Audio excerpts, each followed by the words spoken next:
बरगढ़ जिला घेंस ठारे नवनिर्मित सुभद्रा शक्ति केन्द्र आज उद्घाटित हो जाइछि। युव संगठक प्यारीलाल बारिकंक नेतृत्व में यह केन्द्र को भटली विधायक इराशीष आचार्य उद्घाटन करथिले।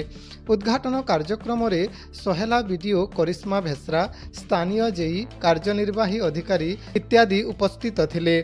बीजेपीर वरिष्ठ नेता लोकेश्वर सिंह बरिहा, शंकर मेहेर, शिव मेहेर, ऋतु साहू, निमाई साहू और अन्यान्य दलीय कार्यकर्ता मध्य एथिरे उपस्थित थिले। एही शक्ति केन्द्रर उद्देश्य हेउची नारी मानंकु स्वावलंबी और सशक्त बनाइबा। एही कार्यक्रम में बहु संख्यक सुभद्रा शक्ति सदस्य जोग देइथिले। अर्जुन पटेल और मनोज पटेल मध्य कार्यक्रम में सहयोग प्रदान करथिले।